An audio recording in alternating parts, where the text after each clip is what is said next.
നമസ്കാരം. ഒരു 2 ബെഡ്റൂം വീട് പണിയുന്നതിന് എത്ര രൂപ ബഡ്ജറ്റ് ആകും? അപ്പോൾ ഈ 2 ബെഡ്റൂം വീടെന്ന് പറയുമ്പോൾ അതിനകത്ത് പ്രധാനപ്പെട്ട ഒരു ക്വസ്റ്റ്യൻ വരുന്നത് എത്ര സ്ക്വയർ ഫീറ്റ് ആണെന്നുള്ളതാണ്. ഇപ്പോൾ ഒരു 500 സ്ക്വയർ ഫീറ്റിലും 2 ബെഡ്റൂം പണിയാം. അതേപോലെ ഒരു 1000 സ്ക്വയർ ഫീറ്റിലും 2 ബെഡ്റൂം പണിയാം. 1500 സ്ക്വയർ ഫീറ്റിലും 2 ബെഡ്റൂം പണിയാം.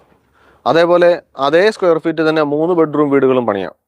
അപ്പോൾ നമുക്കൊരു 2 ബെഡ്റൂം വീട് പണിയുന്നതിന് എത്ര രൂപയാകുമെന്ന് ചോദിച്ചാൽ അതിൻ്റെ ഏരിയ അനുസരിച്ചാണ് നമുക്കതിൻ്റെ ബഡ്ജറ്റ് വരുന്നത്.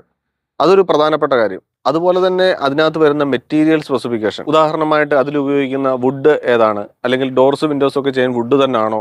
അതേപോലെ ടൈൽസ് എത്ര രൂപ സ്ക്വയർ ഫീറ്റ് ഉള്ള ടൈൽസ് ആണ് ഉപയോഗിക്കുന്നത്? അതുപോലെ പെയിന്റ് പുട്ടിയിട്ടാണോ പെയിന്റ് ചെയ്യുന്നത്? ഇനി ഏറ്റവും പ്രധാനപ്പെട്ടതാണ് അതിൻ്റെ ഫൗണ്ടേഷൻ. ഇനിയും ചതുപ്പായ സ്ഥലങ്ങളോ അല്ലെങ്കിൽ വെള്ളം കയറുന്ന സ്ഥലങ്ങളോ ഒക്കെ ആണെങ്കിൽ ഫൗണ്ടേഷൻ ഏത് രീതിയിലുള്ളതാണ് ചെയ്യുന്നത്? ഇനി പൈലിംഗ് ആണോ? ഇനി കോളം ഫുട്ടിംഗ് ആണോ? കരിങ്കല്ല് കൊണ്ടുള്ള ഫൗണ്ടേഷൻ ആണോ? അങ്ങനെ പല ഘടകങ്ങളെ അനുസരിച്ചാണ് അതിനകത്ത് ബഡ്ജറ്റ് വരുന്നത്. ഇപ്പോൾ ഒരുപാട് ആൾക്കാർ ഇങ്ങനെ പലപ്പോഴും കമൻ്റായിട്ടും അല്ലെങ്കിൽ ഫോണിലും ഒക്കെ മെസ്സേജ് ആയിട്ട് ചോദിക്കാറുണ്ട്, ഒരു 2 ബെഡ്റൂം പണിയുന്നതിന് എത്ര രൂപയാകും? അതുപോലെ ആ ഒരു 5 ബെഡ്റൂം പണിയുന്നതിന് ഒരാൾ ചോദിച്ചു, ഒരു 5 ബെഡ്റൂമുള്ള ഒരു വീട് പണിയണം എത്ര രൂപയാകും എന്ന് ചോദിക്കും. ആ ക്വസ്റ്റ്യൻ ചോദിക്കുന്നത് തന്നെ ശരിയല്ല. നമ്മൾ 5 ബെഡ്റൂമുള്ള വീട് പണിയുമ്പോൾ ഓട്ടോമാറ്റിക്കലി അതിൻ്റെ ഏരിയ കൂടുതലായിരിക്കും. 5 ബെഡ്റൂം ഉള്ളത് കൊണ്ട് തന്നെ അതിനെങ്ങനെയായാലും ഒരു 4-5 ടോയ്ലറ്റ് വരും, ലിവിംഗ് റൂം വരും, ഡൈനിങ് റൂം വരും, കിച്ചൺ വരും, അല്ലെങ്കിൽ വർക്ക് ഏരിയ വരും, ഇനി സിറ്റ് ഔട്ട് ഉണ്ടെങ്കിൽ അത് വരും, കാർ പോർച്ച് ഉണ്ടെങ്കിൽ അങ്ങനെ വരും. അങ്ങനെയൊക്കെ വരുമ്പോൾ എങ്ങനെയായാലും ഒരു 2500-3000 സ്ക്വയർ ഫീറ്റ് വരെയൊക്കെ വരും ഒരു 5 ബെഡ്റൂം പണിയണമെങ്കിൽ. അപ്പോൾ എത്രയായാലും നമുക്ക് ഏരിയ കൂടുന്നതനുസരിച്ച് നമ്മുടെ ബഡ്ജറ്റും കൂടും. അപ്പോൾ സ്ക്വയർ ഫീറ്റിന് ഒരു 2000 രൂപ വെച്ച് കൂട്ടിയാൽ തന്നെ ഒരു 3000 സ്ക്വയർ ഫീറ്റ് ഉള്ള ഒരു വീട് പണിയണമെങ്കിൽ 60 ലക്ഷം രൂപയാകും. അതേപോലെ ഒരു 500 സ്ക്വയർ ഫീറ്റ് ഉള്ള ഒരു വീട് പണിയാനാണെങ്കിൽ 2000 രൂപ വെച്ച് 10 ലക്ഷം രൂപയാകുള്ളൂ.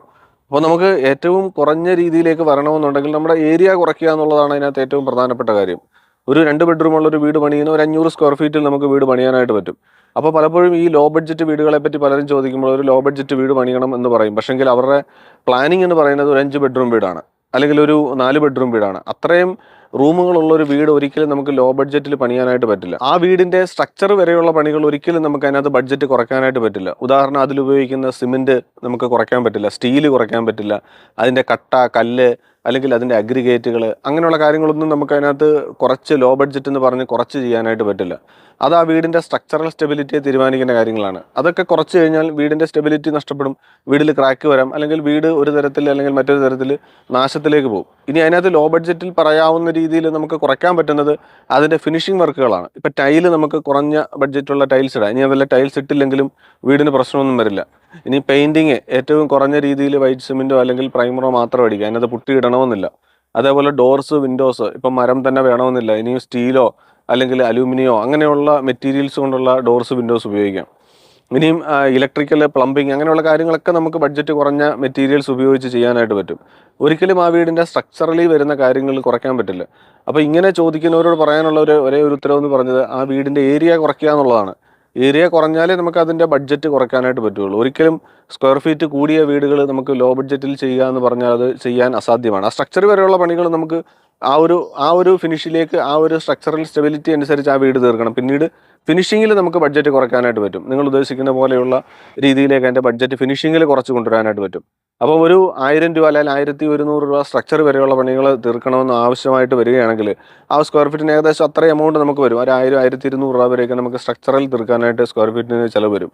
അപ്പോൾ അതിൻ്റെ ഒരു ഫിനിഷിങ് ബാക്കി ഒരു 1000 രൂപയാണെങ്കിൽ അതിൽ നമുക്ക് 100-200 രൂപ സ്ക്വയർ ഫീറ്റിൽ കുറച്ചുകൊണ്ട് അതിൻ്റെ ഒരു ഫിനിഷിംഗ് വർക്കുകൾ തീർക്കാനായിട്ട് പറ്റും. അപ്പോൾ അങ്ങനെ മാത്രമേ നമുക്ക് അതിൻ്റെ ബഡ്ജറ്റ് കുറയ്ക്കാനായിട്ട് പറ്റുള്ളൂ. പിന്നെ ഞാൻ ആദ്യം പറഞ്ഞതുപോലെ അതിൻ്റെ ഫൗണ്ടേഷൻ ഒരിക്കലും നമുക്കത് പ്രെഡിക്റ്റ് ചെയ്യാനായിട്ട് പറ്റില്ല.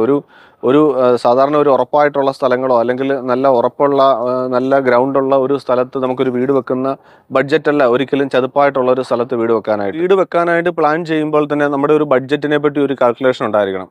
നമുക്ക് ആ ബഡ്ജറ്റ് തീരുമാനിക്കുന്നത് ഈ ഏരിയയുടെ അടിസ്ഥാനത്തിൽ മാത്രമാണ്. അതുപോലെ തന്നെ ഒരു വീടിന്റെ ബഡ്ജറ്റ് തീരുമാനിക്കുന്ന ഏറ്റവും പ്രധാനപ്പെട്ട ഒരു കാര്യമാണ് വീട് പണിയാൻ പോകുന്ന ലാൻഡ്.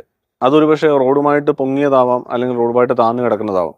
അപ്പോൾ അങ്ങനെയുള്ളിടത്ത് നമുക്ക് ആ പ്ലോട്ട് ലെവലാക്കി എടുക്കാനായിട്ട് ചിലപ്പോൾ കോമ്പൗണ്ട് വോളുകൾ, റിട്ടേണിംഗ് വോളുകൾ ചെയ്യേണ്ടതായിട്ട് വരും, മണ്ണ് ഫില്ല് ചെയ്യേണ്ടതായിട്ട് വരും, അല്ലെങ്കിൽ ആ ഫൗണ്ടേഷൻ്റെ ഹൈറ്റ് കൂട്ടേണ്ടത് കൊണ്ട് അതനുസരിച്ച് ആ ഫൗണ്ടേഷൻ്റെ ഡെപ്ത് പൊക്കിക്കൊണ്ട് വരേണ്ടതായിട്ട്. അപ്പം കോളം ഫുട്ടിങ് രീതിയിലാണെങ്കിലും കരിങ്കല്ല് കെട്ടിയുള്ള രീതിയിലാണെങ്കിലും അത്രയും ഡെപ്തിൽ നിന്ന് നമ്മൾ താഴെ നിന്ന് മുകളിലേക്ക് നമുക്ക് കല്ല് കെട്ടി മുകളിൽ വരെ വരേണ്ടി വരും. അല്ലെങ്കിൽ കോളമാണെങ്കിൽ അത്രയും ഫുട്ടിങ് താഴെ നമ്മൾ പില്ലറിൻ്റെ ഹൈറ്റ് പൊക്കിക്കൊണ്ട് വരേണ്ടതായിട്ട് വരും. അപ്പോൾ അങ്ങനെ വരുമ്പോൾ ആ ഒരു എക്സ്പെൻസ് വരും. ഒരു 5 സെൻറ്റ് ഒരു പ്ലോട്ട് മൊത്തത്തിൽ ഇതേപോലെ 4 സൈഡും റിട്ടേണിംഗ് വോളുകൾ ചെയ്ത് മണ്ണ് ഫില്ല് ചെയ്ത് വരുമ്പോൾ എങ്ങനെയായാലും ഒരു 5-6 ലക്ഷം രൂപ നമുക്ക് അധികമായിട്ട് ചിലവ് വരും.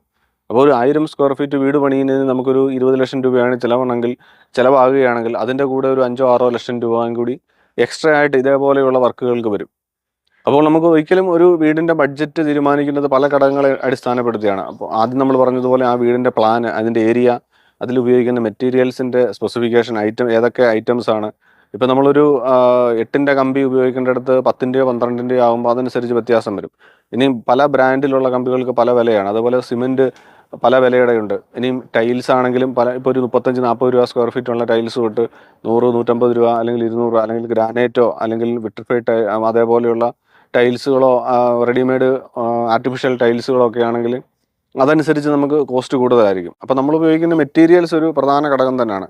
ഇപ്പോൾ ചെറിയ രീതിയിലുള്ള ബഡ്ജറ്റ് കുറഞ്ഞ മെറ്റീരിയൽസ് ഉപയോഗിക്കുന്നതും കൂടിയ മെറ്റീരിയൽസും അതനുസരിച്ചും നമുക്ക് ടോട്ടൽ ബഡ്ജറ്റിൽ വ്യത്യാസം വരും. പിന്നെ നമ്മൾ പറഞ്ഞ ഈ പ്ലോട്ടിൻ്റെ ലെവൽ വ്യത്യാസം, പ്ലോട്ടുകൾ തമ്മിലുള്ള റോഡുമായിട്ടുള്ള ലെവൽ വ്യത്യാസം, ഇനി നമുക്ക് മെറ്റീരിയൽസ് കൊണ്ടുവരാൻ ആവശ്യമായ റോഡ് സൗകര്യങ്ങളില്ല എന്നുണ്ടെങ്കിൽ, ഇപ്പോൾ വണ്ടി കയറി വരാത്ത സ്ഥലങ്ങളൊക്കെ ആണെങ്കിൽ അവിടെ നമുക്ക് ബഡ്ജറ്റ് കോസ്റ്റ് കൂടുന്ന ഘടകങ്ങളാണ്.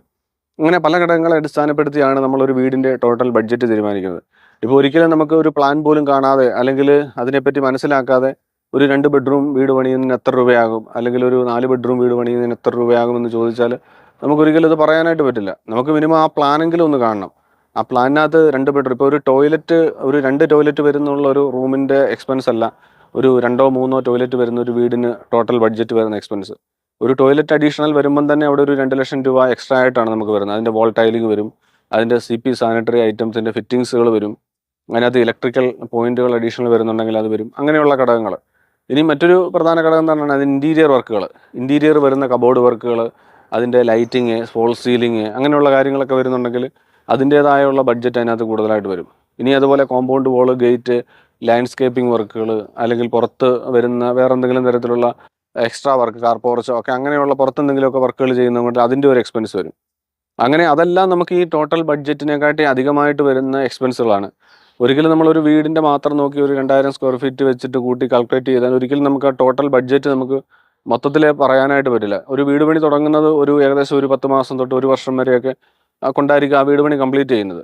അപ്പോഴത്തേക്ക് വരുന്ന മെറ്റീരിയൽസിൻ്റെ റേറ്റിൽ വരുന്ന ഹൈക്ക്, ലേബർ ചാർജിൽ വരുന്ന വ്യത്യാസം, അപ്പോൾ അങ്ങനെയൊക്കെ ഘടകങ്ങൾ ഇതിനകത്ത് വ്യത്യാസം വരും. അപ്പോൾ നമുക്ക് അവസാന ഘട്ടത്തിലേക്ക് വരുമ്പം, ഫിനിഷിങ്ങിലേക്ക് വരുമ്പം പല കാര്യങ്ങളും അഡീഷണൽ ആയിട്ട് നമുക്ക് മാറ്റങ്ങൾ വരുത്തുകയോ അല്ലെങ്കിൽ നമ്മൾ പ്ലാൻ വരച്ചതിൽ നിന്ന് വ്യത്യാസപ്പെടുത്തി എന്തെങ്കിലും കാര്യങ്ങൾ ചെയ്യുകയോ അങ്ങനെയൊക്കെ വന്നാൽ അതിലും നമുക്ക് എക്സ്പെൻസ് കൂടുന്ന ഘടകങ്ങളാണ്. അപ്പോൾ ഒരു വീട് നിർമ്മിക്കുന്ന സമയത്ത് പല ഘടകങ്ങളെ അടിസ്ഥാനപ്പെടുത്തിയാണ് അതിൻ്റെ ടോട്ടൽ ബഡ്ജറ്റ് വരുന്നത്. ഒരിക്കലും നമുക്കൊരു സ്ക്വയർ ഫീറ്റ് റേറ്റ് ആയിട്ടോ അല്ലെങ്കിൽ ഒരു പ്ലാൻ കാണാതെയോ ഒരിക്കലും ഒരു വീടിന് ഇത്ര രൂപയാകുമെന്ന് നമുക്ക് പറയാനായിട്ട് പറ്റില്ല. അപ്പോൾ നമുക്ക് സൈറ്റ് വന്ന് കാണണം, അതുപോലെ പ്ലാൻ കാണണം, അതിൻ്റെ 3D ഉൾപ്പെടെയുള്ള കാര്യങ്ങൾ. 3D എലിവേഷൻ കണ്ടാൽ അതിനകത്ത് സ്ലോപ്പ് റൂഫുകൾ വരുന്നുണ്ടോ, അല്ലെങ്കിൽ അതിൻ്റെ എലിവേഷനിൽ എന്തെങ്കിലും തരത്തിലുള്ള ക്ലാഡിങ് ടൈൽസുകളോ അല്ലെങ്കിൽ എന്തെങ്കിലും ഡിസൈനുകളോ ഒക്കെ വരുന്നുണ്ടെങ്കിൽ അങ്ങനെയുള്ള കാര്യങ്ങൾ നമുക്ക് ശ്രദ്ധിക്കേണ്ടതായിട്ടുണ്ട്. അപ്പോൾ അങ്ങനെ പല കാര്യങ്ങളെ അടിസ്ഥാനപ്പെടുത്തിയാണ് നമുക്ക് ആ വീടിൻ്റെ ബഡ്ജറ്റ് നമ്മൾ തീരുമാനിക്കുന്നത്. ഇപ്പോൾ ഒരു വീട് നിർമ്മാണത്തിൽ എങ്ങനെയാണ് ഒരു ബഡ്ജറ്റ് വരുന്നത്, ഒരു 2 ബെഡ്റൂം വീടിന് എത്ര രൂപയായാലും 4 ബെഡ്റൂം വീടിന് എത്ര രൂപയാകുമെന്ന് പറയുന്നതിന് പകരം നമ്മുടെ മനസ്സിനനുസരിച്ച് അല്ലെങ്കിൽ നമ്മുടെ ഇഷ്ടത്തിനനുസരിച്ചുള്ള ഒരു വീടിൻ്റെ ഡിസൈൻ ചെയ്തിട്ട് അതിൽ വരുന്ന മെറ്റീരിയൽസ് എന്തൊക്കെയാണെന്ന് നമ്മളതിനെ സെലക്ട് ചെയ്തിട്ട് അതിനനുസരിച്ച് ഒരു ടോട്ടൽ ബഡ്ജറ്റ് നമ്മൾ കാൽക്കുലേറ്റ് ചെയ്തെടുക്കുക എന്നുള്ളതാണ് അതിൻ്റെ ശരിയായ രീതി. അപ്പോൾ വീട് നിർമ്മാണവുമായിട്ട് ബന്ധപ്പെട്ട് ഇതിനു മുമ്പ് നമ്മൾ ധാരാളം വീഡിയോകൾ ഈ ചാനലിൽ അപ്ലോഡ് ചെയ്തിട്ടുണ്ട്. കണ്ടിട്ടില്ല എന്നുണ്ടെങ്കിൽ അതൊക്കെ കണ്ടു നോക്കിയാൽ കൂടുതൽ കാര്യങ്ങൾ ഡീറ്റെയിൽസ് ആയിട്ട് നിങ്ങൾക്ക് മനസ്സിലാക്കാനായിട്ട് പറ്റും. അപ്പോൾ ഈ പറഞ്ഞ കാര്യങ്ങളൊക്കെ നിങ്ങൾക്ക് ഇഷ്ടപ്പെട്ടെങ്കിൽ ഈ വീഡിയോ ഒന്ന് ലൈക്ക് ചെയ്യുക, അതുപോലെ മറ്റുള്ളവർക്കൊന്ന് ഷെയർ ചെയ്ത് കൊടുക്കുക. അപ്പോൾ പുതിയൊരു വീഡിയോയിൽ പുതിയൊരു വിഷയമായിട്ട് വീണ്ടും കാണാം. എല്ലാവർക്കും നന്ദി. Thanks for watching.